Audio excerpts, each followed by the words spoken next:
decision point in any relationship. Pay attention to who your partner becomes when impressive people are watching. If they need to shrink you to feel taller, the problem is already deeper than one bad night. The sentence that ended my marriage was spoken over a tray of crab cakes and sparkling water in a downtown Detroit ballroom dressed in gold linen and white roses. My wife said it with a smile, so controlled it barely moved her lipstick. Dorian handles warehouse problems. She told a circle of donors. I build institutions. A few people laughed because they thought it was harmless. One man looked at his shoes. I remember the jazz trio near the window. The cold shined the river outside, and the way my fingers tightened around a sweating glass until I nearly cracked it. I did not answer her there. I left.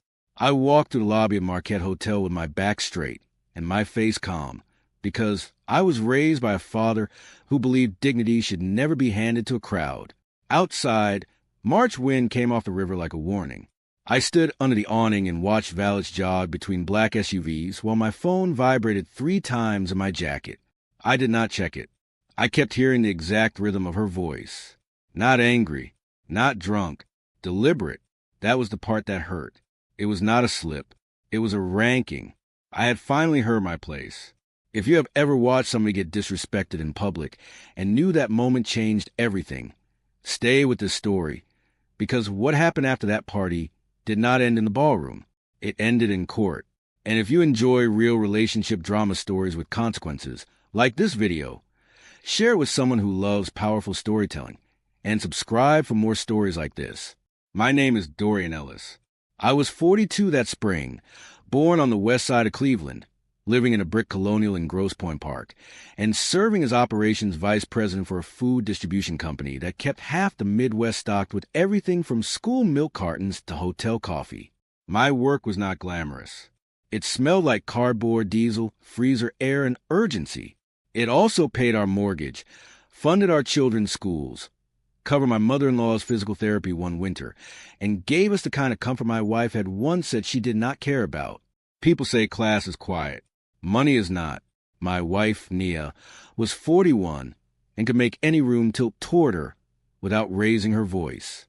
She ran development for the Harbor and Ash Learning Foundation in Detroit, a nonprofit that had grown from neighborhood reading labs into a polished education brand with donor dinners, panel discussions, and glossy annual reports full of children photographed near sunlight and books. Nia had a gift for memory. She remembered names, wives' birthdays, where a board member's son wanted to go to college, which donor hated cilantro, which trustee preferred to be called doctor outside the hospital. She called that being thoughtful. Sometimes it was. Sometimes it was inventory. We had been married 14 years. We had 2 children, a 17-year-old daughter named Imani and a 10-year-old son named Caleb. Imani wore big silver hoops and kept a sketchbook under her mattress filled with clothing designs and cityscapes. Caleb collected transit maps from every city we visited and fell asleep with history podcasts murmuring by his pillow. We were not a dramatic family from the outside. We did homework at the dining table, argued over thermostat settings, took summer drives to Lake Erie, and ate fish on Fridays because my grandmother started that custom and nobody had the heart to end it after she passed. Ordinary is easy to misread from a distance. When I met Nia, she was teaching 7th grade English in Baltimore and wearing scuffed boots with long skirts because she rode the bus in every season and believed practical shoes were a form of self-respect. I loved that about her. She would underline sentences in library books with sticky notes instead of buying the books, then talk about Baldwin like she knew him personally. I was a route planner then, still trying to make middle management before 30, still ironing my own shirts on Sunday nights while listening to baseball on the radio. We fell in love talking over diner coffee near Penn Station, both of us hungry and building. She used to ask real questions about my work, not the shallow kind people ask while scanning the room. Real ones. How do grocery stores never run out of bananas at the same time? What happens if snow shuts down 3 roads at once? Do drivers memorize those routes? I would draw little diagrams on napkins, and she would laugh at how excited I got over timing windows and cold chain compliance. Back then, she said competence was attractive. She said the world ran on invisible labor, and she respected people who kept systems from falling apart. I believed her, because she sounded like herself when she said it. I do not know when that changed. The early years were lean, but honest. We rented the top floor of a row house in Baltimore with a radiator that banged all night like somebody trapped in walls. We bought furniture from church rummage sales and painted over scratches instead of replacing anything. On Fridays, we split lemon pepper wings from the carryout and argued about novels versus documentaries. She wanted to change public education. I wanted to run regional operations by 40. We were not chasing shine. We were chasing stability with purpose. When I got promoted and moved us to Detroit, Nia cried in the car from happiness because we could finally afford a washer and dryer. Detroit changed us differently. I found my footing in an industry built on reliability, and reliability gets rewarded when everybody else is chaotic. She left classroom teaching, earned a graduate degree, then stepped into nonprofit fundraising with a speed that surprised even her.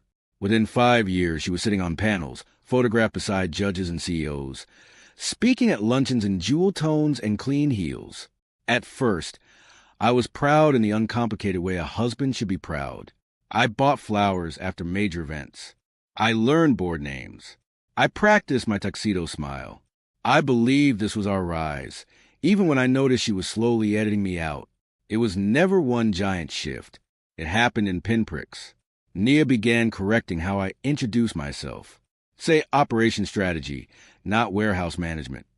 She would pick at my suits. That tie is too funeral. She said my laugh carried too far in quiet restaurants. At a fundraiser in Bloomfield Hills, she once stepped on my toe under the table because I mentioned truck driver shortages during dinner with a venture capitalist. Later, she told me I had industrial energy and needed to understand the context. I told myself she was stressed, ambitious, and tired. I told myself marriage required translation. What I was really doing was sanding down my own humiliation into something easier to hold. The party that broke us was the Ashford Scholarship Winter Benefit, hosted in late March after the first teasing days of spring, when Detroit still did not trust warmth. I had spent that entire Thursday managing a refrigeration failure at our Toledo hub. 40,000 pounds of dairy product were at risk, and if we mishandled the timing, 3 school districts would have been short on deliveries by morning. I changed clothes in my office, shaved with a travel razor, and drove north in dress shoes at pinch because I had no time to stop home. Nia knew all this. She still texted me twice. Do not be late, and please look polished. When I arrived, the ballroom was already glowing with donor money. Glass chandeliers, soft strings, floral centerpieces tall enough to block honest conversation. Nia was in a bronze silk gown with one shoulder bare, wearing the diamond studs her aunt left her and the face she used for rooms where influence mattered. She kissed my cheek in the air, not quite touching me. "You made it," she said, with relief that sounded closer possession than affection. Then she adjusted my lapel and whispered, "Stay light tonight, Dorian. No shipping stories." I should have gone home then. That was the first decision I could have made differently. Instead, I stayed because I was still trying to be useful to a woman who only seemed to like me when I functioned correctly. I took my place beside her and let myself be steered through the room. I shook hands with orthodontists, software founders, retired athletes, the widow of a car dealer, and a city councilman who sweated through linen. Nia introduced me with careful economy. "My husband, Dorian." Sometimes she added, "He is in logistics." Never the title I had earned. Never the scale of what I managed. I noticed because omission has weight when it is repeated. You can feel it in the body like the weather before rain. Then we stopped at the table that mattered most to her that night. Raymond Voss, a private equity man with perfect teeth, his wife Elise, a board chair named Marlene Bishop, who wore cathedral blue, and a younger founder from Chicago everyone kept calling brilliant. Nia had been trying for months to land the Voss family as lead backers for a literacy and tech initiative. I knew because I had listened to her rehearse the pitch in our kitchen, while Caleb colored train stations beside us. Raymond asked what I did, friendly enough. Before I could answer, Nia smiled and said, "Dorian keeps pallets moving. I build futures." It landed exactly the way she wanted. Light enough to amuse, sharp enough to establish hierarchy. Marlene laughed politely. Elise gave me a quick look that read as an apology. Raymond nodded like he had learned everything he needed to know. I felt something deep in me go still. I could have matched her there. I could have said, actually, the systems I run feed schools, hospitals, and families while your husband monetizes debt. I could have embarrassed her back. That was the second decision. That could have gone another way. But I saw Caleb's face, then Imani's. I knew any public fight would become a story told about my temper, not her contempt. So I set down my glass and said, "Excuse me." Nothing dramatic. No speech. I walked away while she was already shifting into a polished summary of educational equity for people wearing six-figure watches. In the lobby, my reflection in the marble looked tired and older than 42. I took off my wedding ring and held it in my palm. Not as theater, just to feel its weight without meaning attached to it. Nia called twice, then texted, "Where you?"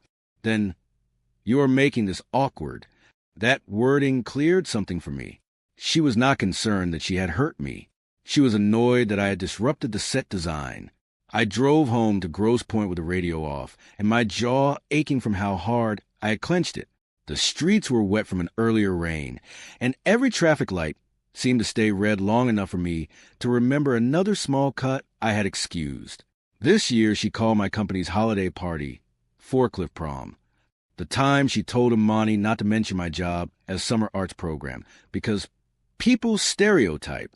In the afternoon she laughed when a neighbor joked that I probably knew how to stack boxes better than emotions. I had laughed too, because sometimes joining the joke feels safer than naming the insult.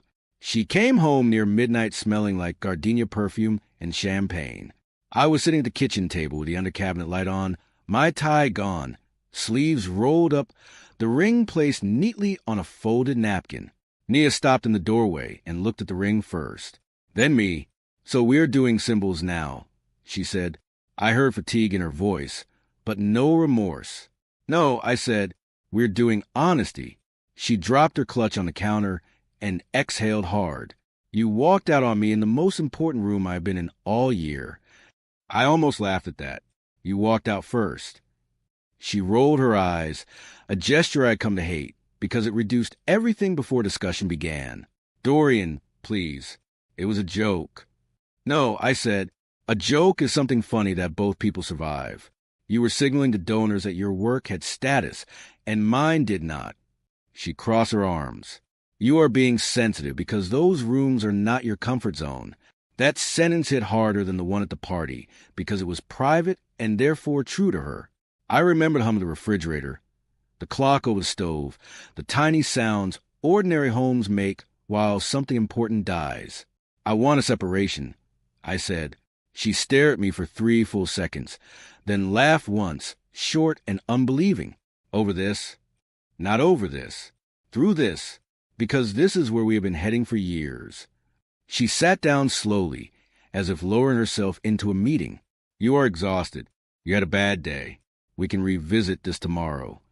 "I have revisited it for 5 years," I said. "Tomorrow is just the first day I am saying out loud." When I pushed the ring toward her, she did not touch it.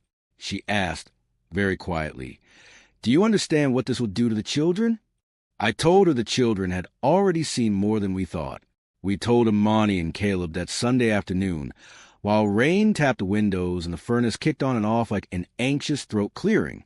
Imani listened with her face turned blank in the way teenagers do when they refuse to give adults the full dignity of their pain. Caleb asked whether his train maps would have to be split between houses.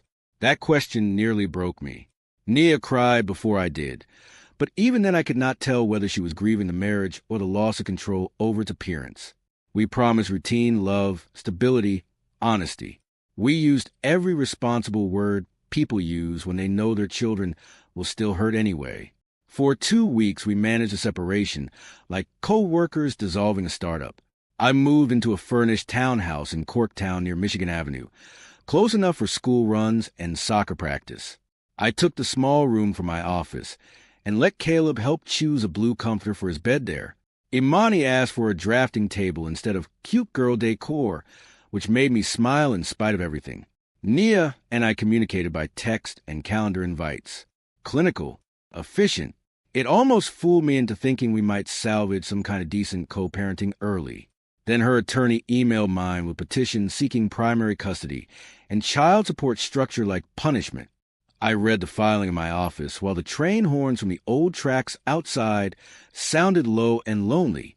Nia's claim was that my schedule was too demanding for primary residential responsibility, that my travel made me inconsistent, and that the children relied on her for emotional structure and academic oversight. I sat there with the email open and felt a heat rise to my chest that had nothing to do with anger alone. Shame was in it too. Shame that I had mistaken our private war for something contained, when she was willing to rewrite my fatherhood in legal language if it helped her win. I called an attorney before lunch. Her name was Adrienne Cole, and she worked out a narrow brick office near campus marshes above a coffee shop that roasted beans too dark.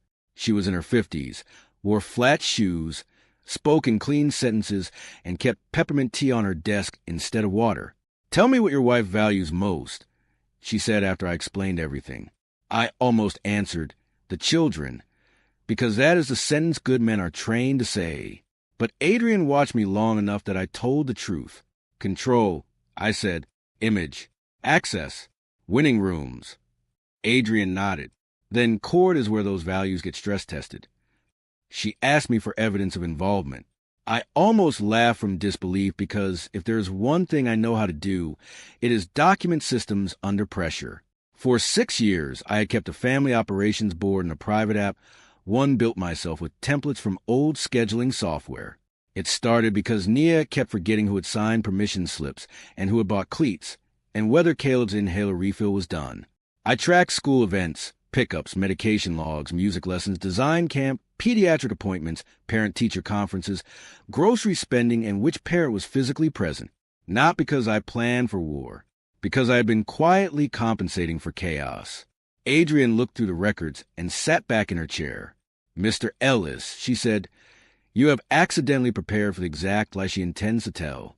There were calendars color-coded by child and task, receipts from early morning pharmacy runs, emails with teachers where I asked follow-up questions Nia never knew existed, photos stamped with dates showing me at robotics competitions, choir rehearsals, dentist visits, architecture camp drop-off, even a miserable November night at a field hockey game where the temperature had made my knees ache. We printed everything. We organized it into binders so clean they looked like internal audits. I went home that night and cried from pure relief in my parked car. Nia came out hard in the first hearing. She wore a cream suit and pearl earrings and spoke with the measured hurt of someone auditioning for reasonableness. Her attorney described me as devoted but unavailable, financially generous but domestically inconsistent. He used phrases like high-demand executive travel, unpredictable operational crises, and limited daytime presence. Nia testified that Caleb called her first when he was sick and that Imani depended on her for girl things. The judge, a patient woman named Denise Holloway, listened without visible reaction. I learned something that morning. Polished people trust the sound of their own stories so much they stop checking whether the facts can survive daylight. When it was Adrienne's turn, she did not raise her voice once. She simply built the week of our family life in front of the court, like laying track.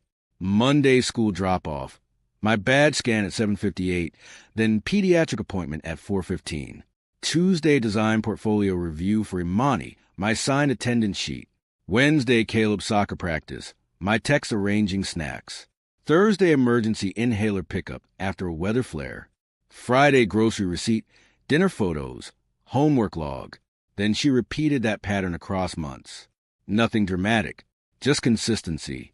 My ordinary fatherhood, which had never been flashy enough for Nia, became impossible to deny when stapled, dated, and entered into the record. The hardest day came when Imani was called to speak. She was 17, tall like my mother, and had learned over the previous year to keep one eyebrow lifted when adults insulted her intelligence. Nia's attorney asked which parent helped most with school. Imani said, "It depends on the kind of help." He tried again. "Emotionally, who are you closest to?" She folded her hands. "That is not the same as who shows up." Then she described me driving her to a Saturday pre-college portfolio review in Ann Arbor during a snow advisory, while Nia attended a donor brunch. She mentioned how I learned fabric terms just to understand her sketches. Nia did not look at her. Caleb was too young to testify formally, but his counselor submitted notes about his attachment and routines. I learned from those notes that my son measured love through predictability. He listed dad makes breakfast the same every school day as one of the things that made him feel safe.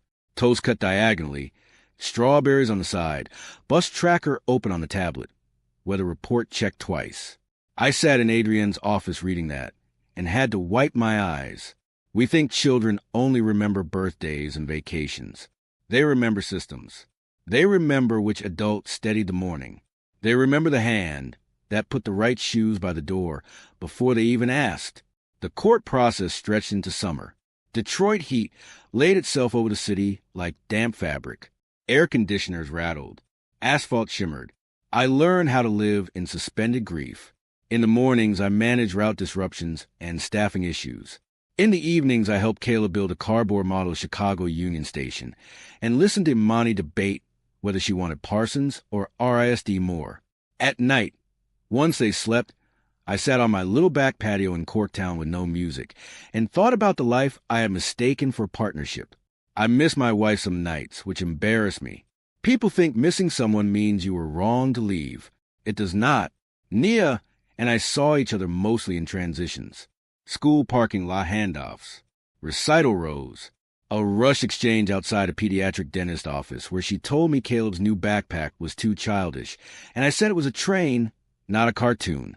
Sometimes I caught glimpses of the woman I had loved. She still bent to fix Caleb's collar. Before a concert, she still cried at Imani's sketches when she thought no one was watching.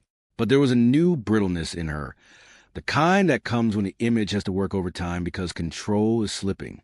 Every interaction felt like she was reading from a polished script while her real panic shook underneath. The reveal that changed everything came from money, not emotion. Adrienne subpoenaed financial records tied to household spending because Nia had implied she could maintain the children's lifestyle independently if granted primary custody. The truth was more complicated. Nia had been using foundation-related perks and donor reimbursements in careless ways, not criminal exactly, but sloppy enough to raise eyebrows. Tickets, travel upgrades, cultivation dinners that looked suspiciously personal, boutique expenses coded as event wardrobe. More important for family court, the record showed she depended heavily on my income while privately belittling the work that created it. I did not enjoy that discovery. I am saying that plainly because bitterness distorts memory.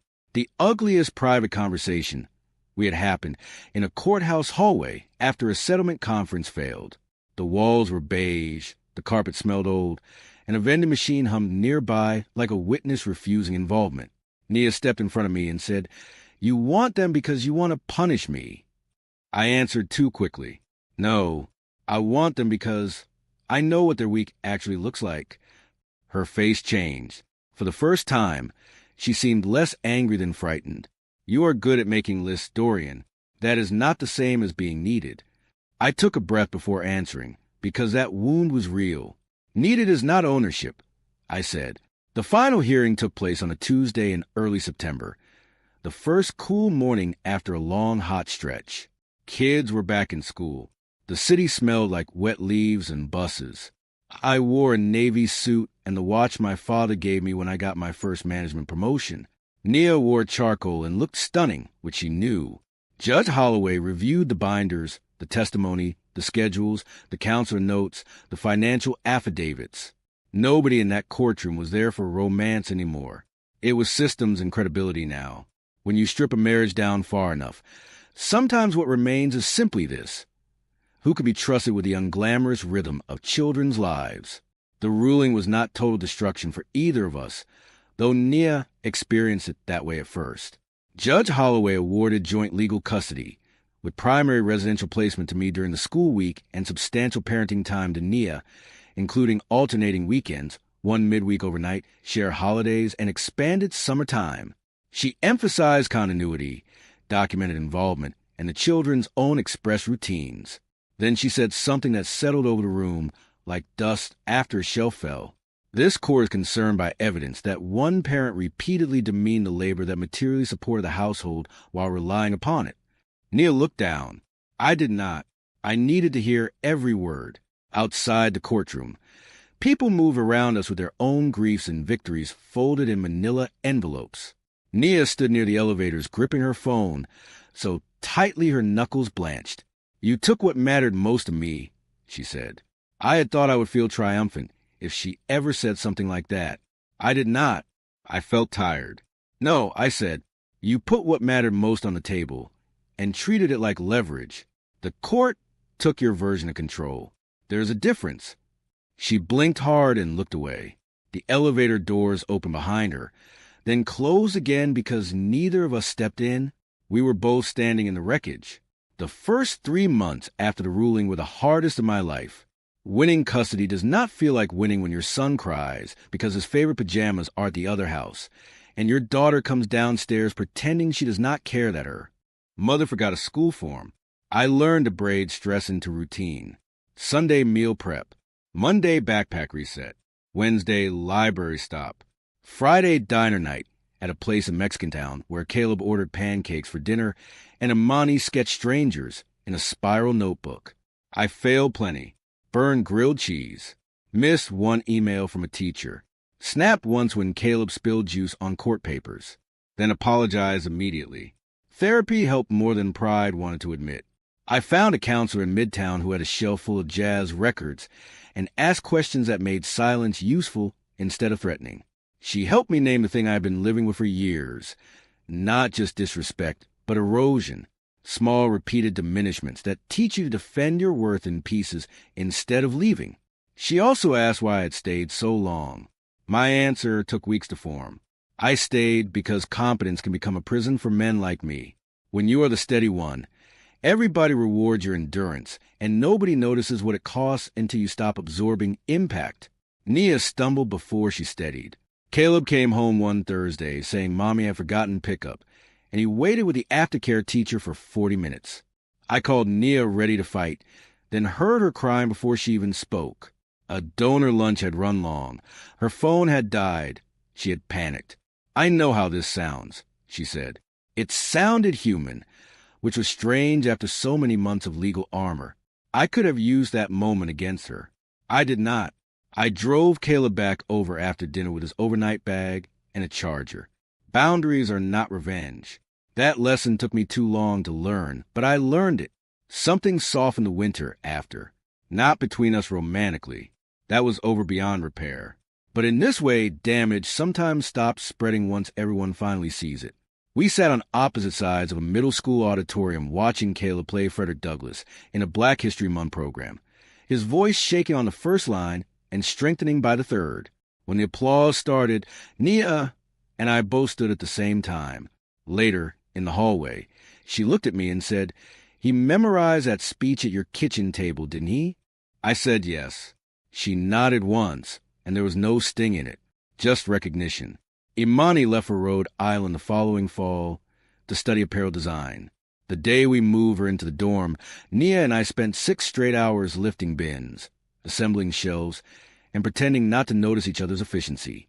At one point, I found myself handing Nia the Allen wrench before she asked for it. Old marriage muscle memory. She laughed softly and said, "Still reading the room better than you admit." We ate bad pizza with Imani that evening and listened to her explain campus politics like a mayor. Back at the hotel, Nia thanked me for covering first semester housing when her work bonus disappeared. It was the first thank you that sounded unperformed. A year later, I got invited to speak on a workforce panel at a Detroit public policy forum about supply chains, labor dignity, and food access. Nia was moderating a different panel on educational inequality in the same building. During a break, we ended up in the green room together beside a tray of fruit nobody wanted. She asked about refrigeration analytics. I asked about her foundation's neighborhood reading vans. We spoke like two professionals who finally understood that seriousness lives in many forms. Before she left for her session, she said, "I was cruel because your work made me feel ordinary in ways I did not know how to confess." I believed her. That did not restore the marriage. Some cracks teach, but they do not heal into load-bearing walls again. Still, over time, our children saw something useful. Two flawed parents learning to speak without contempt. Caleb is 12 now and still tapes train maps to his bedroom wall.